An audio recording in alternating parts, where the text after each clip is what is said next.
sudah berniat untuk haji, maka segala sesuatu larangan harus kita hindarkan. Fusuk, rofat, dan jidal. Boleh dicek kembali, siapa tahu di antara kita bagi yang laki-laki masih ada yang menggunakan daleman. Semuanya apakah aman? Aman. Alhamdulillah, 1 poin aman. Kemudian untuk wanita, kalau masih ada yang menggunakan cadar, tolong dilepas. Ini bagian daripada syarat daripada kita mengenakan kain ihram. Nah, setelah kita memulai dengan berniat, maka kita fokuskan diri kita, hati kita, mengurangi percakapan yang sia-sia, mengurangi pandangan yang sia-sia, semuanya hanya dinisbatkan untuk mendapatkan keridhaan Allah Subhanahu wa taala. Maka dalam perjalanan ini Bapak Ibu, izinkan Suratno untuk bisa membimbing kita semuanya, memandu sampai dengan nanti kita sampai. Insya Allah perjalanan kita kalau berdasarkan pengalaman kemarin, ini sekitar 40-an menit ya Tua ya? Siap. Kita kira sekitar 40 menit, jadi cukup waktu panjang untuk kita sampai ke lokasi Arafah. Dengan kondisi yang sekarang ini, kemungkinan besar masih ada kredit di jalan-jalan, dan kita niatkan dari awal selalu minta pertolongan kepada Allah. Insya Allah Bapak Ibu ya, mari kita isi hati kita, renung hati kita dengan memperbanyak talbiyah, mengurangi daripada tatapan mata kita yang sia-sia, ucapan yang kita sia-sia, jangan sampai itu terjadi. Mari kita luruskan niat, kita akan memperbanyak memuji Allah, kemudian bertalbiyah, memuji Allah, kemudian bertalbiyah, memuji Allah, bertalbiyah, sambil melihat kanan kiri kita insya Allah. Baik Bapak Ibu, mari kita luruskan niat kita. Subhanallah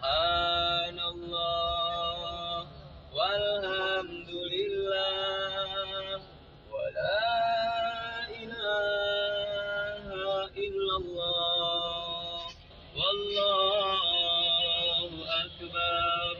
Subhanallah walhamdulillah wala ilaha illallah wallahu akbar. Semuanya subhanallah walhamdulillah wala ilaha illallah wallahu akbar. Subhanallah walhamdulillah wala ilaha illallah. Subhanallah walhamdulillah wala ilaha illallah. Allah, Allah, Allah, ya Allah, Allah, Allah, Allah, ya Allah. Semuanya subhanallah. Suaranya wala ilaha illallah. Lagi subhanallah. Coba wala ilaha illallah.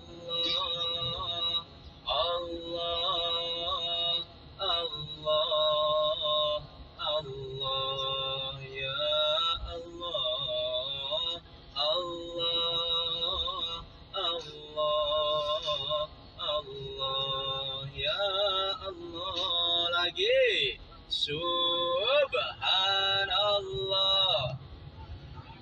Semangatnya keluarkan. Wala ilaha illallah. Subhanallah walhamdulillah wala ilaha illallah.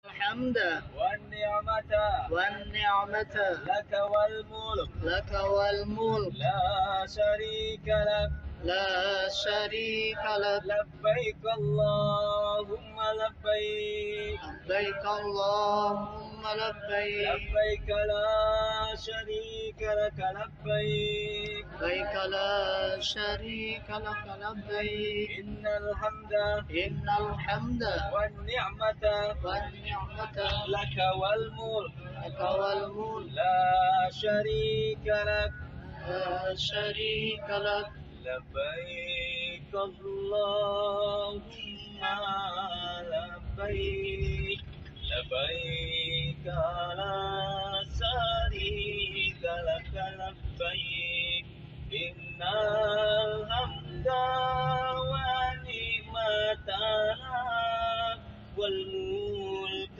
لا شريك لك إن الحمد والنعمة لك والملك لا شريك لك. Semuanya labbaik Allahumma labbaik labbaik la syarika lak labbaik innal hamda wa ni'mata lak wal mulka la syarika lak innal hamda wa ni'mata lak wal mulka la syarika lak. Lagi labbaik Allahumma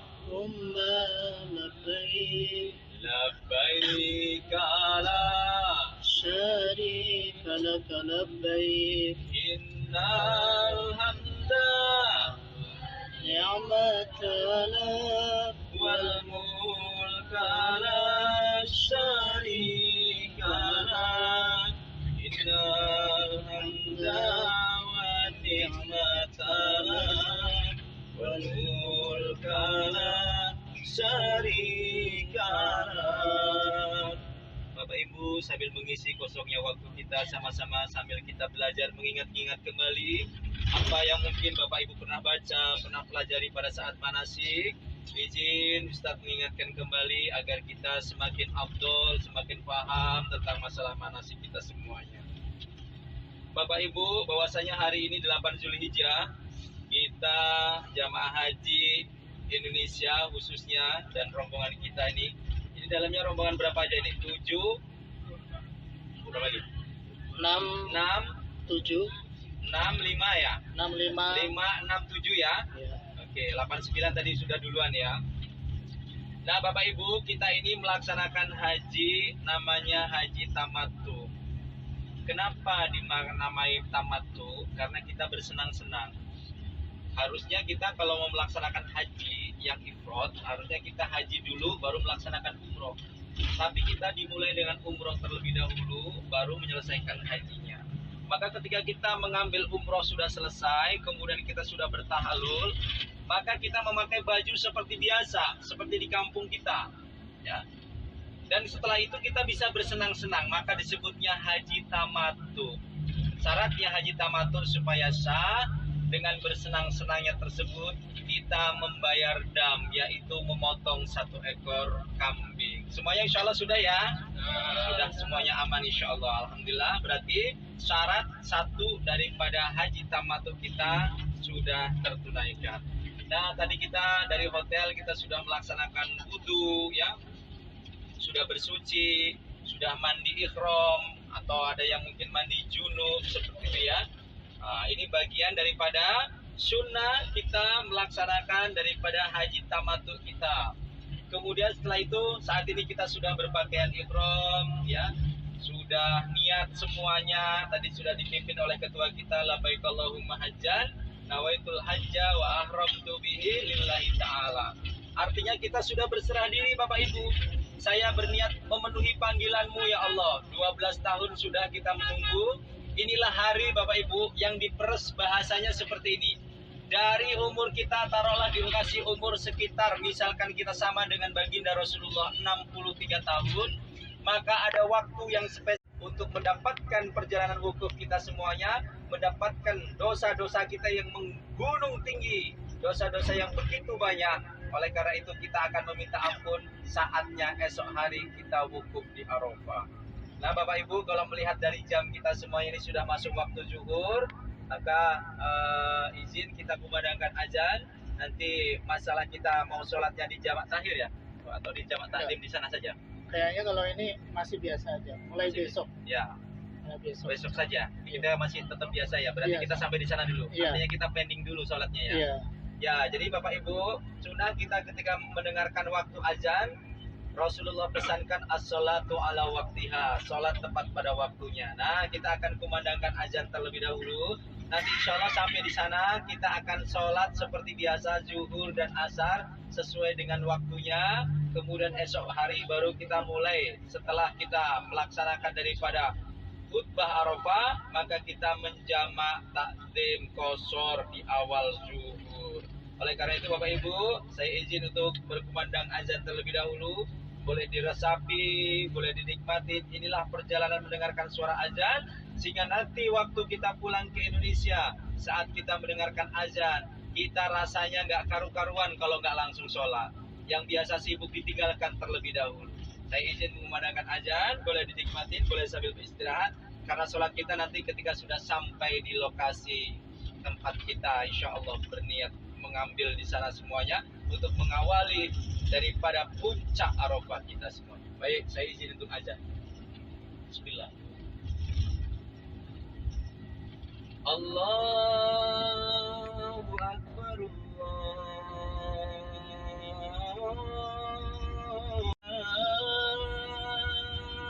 La ilaha illallah.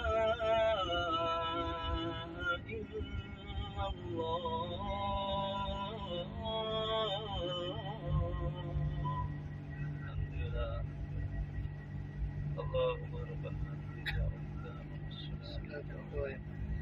sayyidina Muhammadin wa ba'asmuka mahmudan alladhi wa'adta. Alhamdulillah Bapak Ibu sekalian, azan kumandang sudah dikumandangkan. Saya berdoa mudah-mudahan azan yang saya kumandangkan bisa melembutkan hati-hati kita yang mungkin selama ini keras. Para suami yang masih suka marah-marah sama istrinya, para istri yang masih suka melawan sama suaminya, kita lembutkan. Kita niatkan nanti saat kita melempar jumroh, saat lemparan pertama, kita ambil itu batu, kemudian kita pegang bagian dada kita menggunakan tangan kiri kita, seakan-akan kita mengambil penyakit hati yang ada dalam diri kita semuanya, penyakit pemarah kita, emosional kita, dendam kita, dengki kita, tidak suka kita, diambil seakan-akan pakai tangan kiri, dilemparkan bareng sama batunya dengan menggunakan tangan kanannya. Bismillahi Allahu Akbar. Bagaimana? Bismillahi Allahu Akbar. Ini adalah supaya kita bisa memanifestasi daripada rangkaian-rangkaian ibadah yang kita lakukan. Maka diambil batu yang kedua, niat lagi, Allah, selama ini aku ini suka berburuk sangka pada teman, berburuk sangka sama suami, berburuk sangka sama istri, berburuk sangka sama saudara ipar. Diambil batunya, pegang bagian hatinya, kemudian lemparkan batunya, Bismillahi Allahu Akbar, sambil membuang sifat buruk hati tersebut. Satu, sifat enaknya orang berangkat haji. Saya melihat bapak itu dulu sebelum berangkat galaknya luar biasa. Saya melihat ibu itu sebelum berangkat bawelnya luar biasa. Begitu sudah pulang haji, Masya Allah, lembutnya hatinya, baiknya akhlak budi pekertinya. Wah, saya kepingin berangkat haji juga seperti Pak Haji tersebut. Menginspirasi orang untuk berangkat haji. Ketika orang tersebut akhirnya berangkat haji, maka orang yang menginspirasi tersebut juga mendapatkan pahala haji tanpa mengurangi sedikit pun dari pahala orang yang berangkat haji. La ilaha illallah. Maka Bapak Ibu sekalian, ini masih ada waktu beberapa saat lagi untuk kita sampai. Saya akan berikan kesempatan sebentar untuk beristirahat. Jangan lupa karena kita sholatnya nanti. Iya. Ngincar banyak polisi mau menuju Arafah, mulai hari ini udah ketat.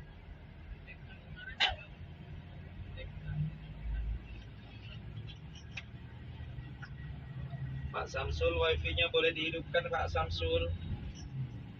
Ya. Oh, udah masuk lagi. Terlalu jauh kayaknya Pak Samsul.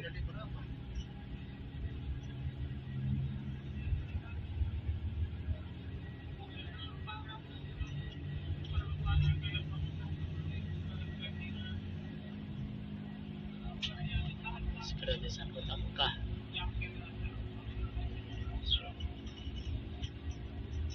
Tapi rumput yang hijau kemarin udah mulai nguning kan? Tadi yang hijau itu, hujan yang kemarin rumput itu berapa minggu? Udah kuning lagi. Iya, garing.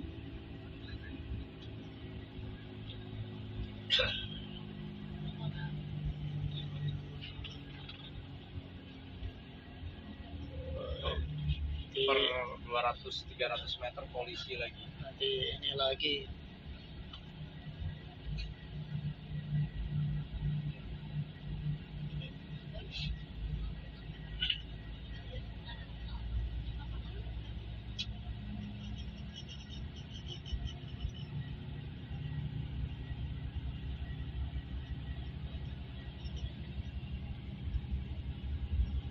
Jadi saya masih agak ngantuk banget nih.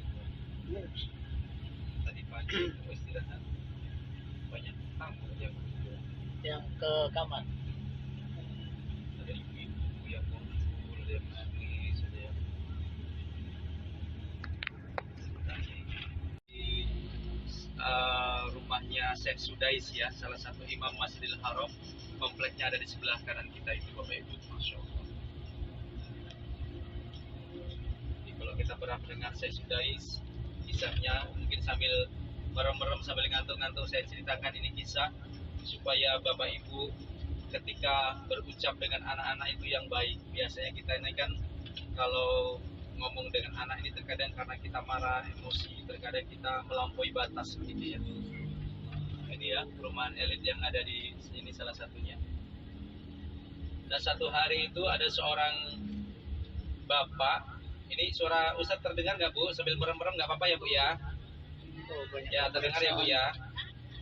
Mungkin ada yang istirahat, ada yang sambil melihat pemandangan. Satu hari ada seorang bapak yang berkata kepada istrinya, "Wahai istriku, hari ini atasanku mau datang ke rumah, kita hikmat yang benar yang bagus lah gitu ya. Pokoknya kita hikmat yang terbaik begitu. Supaya apa? Saudara saya, sahabat saya ini betah di rumah kita. Maka ada satu ekor kambing ini, ayah mau potong. Tolong dimasak yang benar, yang bagus, yang enak, supaya tamu kita ini senang dengan jamuan kita." Maka dari pagi sang ayah ini sudah memotong kambingnya. Ketika sudah dipotong kambingnya, dibersihkan, kemudian sang ibu meracik daripada bumbu-bumbu masakan yang terbaik, yang paling kental, yang paling terbaik pokoknya, sehingga jadilah racikan yang terbaik. Sehingga kambing tersebut dimasak dengan begitu lezatnya. Sampai dengan siang hari, sang tamu yang ditunggu-tunggu akhirnya datang. Maka tuan rumah begitu senangnya, atasannya datang, sahabatnya datang. Maka dengan senang hati dia menjamu tamu-tamu tersebut. "Wahai tuan, begitu bahagianya kami hari ini. Maka hari ini hari spesial. Kami potongkan kambing kami yang gemuk untuk kami persembahkan untuk tuan." Maka tamu-tamunya juga senang. Ketika saatnya sudah mau makan, penjamuan sudah dipersiapkan, maka pada saat itu sang tuan rumah membuka, kalau kita mungkin tutup sajinya gitu Bu ya. Ketika dibuka tutup sajinya, alangkah persiapkan makanan terbaik ini buat tamu-tamu kehormatan kita, malah kamu isi dengan pasir. "Marah ibu sama kamu nak, marah ibu sama kamu nak, marah ibu sama kamu nak." Marah, tetap ibunya marah. Apa kata ibunya? "Pergi kamu ke Masjidil Haram, jadilah imam Masjidil Haram."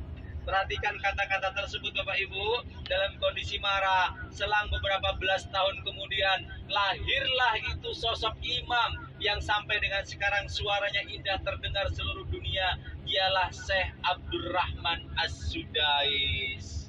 yaitu Imam Besar Masjidil Haram yang saat ini menjadi penanggung jawab dua masjid besar untuk umat Islam, yaitu Masjidil Haram dan Masjid Nabawi. Awalnya apa? Doa dari kata-kata ibunya yang baik, bahwasanya kalau kita marah tetap harus menggunakan kata-kata yang baik. Jadi terkadang kita suka salah kaprah ya Bu ya, karena kita marah, emosi, nggak terkontrol, melihat anaknya nakal, dicubit, dipukul, bahkan kadang-kadang menggunakan kata-kata yang buruk. Dasar anak set, wah gitu kadang-kadang kan. Nah, kalau anaknya aja set, apalagi ibu bapaknya kalau kayak gitu kan. Nah, maka kita hati-hati betul dalam menjaga ucapan, karena ucapan itu adalah doa. Maka kalau kita ketemu sama anak-anak kita, seperti amalan yang Ustadz kasih kemarin malam, supaya anak-anak kita lembut ya, bacakan Al-Fatihah sehabis sholat, sebut namanya, bacakan surat Al-Insyirah, Alam Nasroh ya, supaya mereka ini terjauh dari kesusahan, bacakan surat Al-Qadar, kirimkan, sebut namanya, agar anaknya lembut hati dan terjauh dari penyakit-penyakit yang berkaitan dengan zina. Doakan yang terbaik. Ada pertanyaan, Ustadz, saya punya anak pemarah, emosional, keras ya, kemudian sama orang tua nggak taat, sholatnya susah juga. Bagaimana amalannya Ustadz? Ustadz kasih amalan yang kemarin Ustadz sampaikan, mudah-mudahan ada yang mendengar. Kalau ada yang belum mendengar, Ustadz ulang lagi. Bacakan Al-Fatihah sebelum tidur. Kalau anaknya sudah tidur, bacakan Al-Fatihah, sebut namanya, kemudian bacakan sholawat nariyah. Paham apal sholawat nariyah nggak? Apal nggak Bu? Ini selawat nariyah ya. Kalau ada yang mau mendengarkan selawat nariyah, dengarkan. Ini bisa melembutkan hati suami yang keras hatinya. Yuk, yang ingat.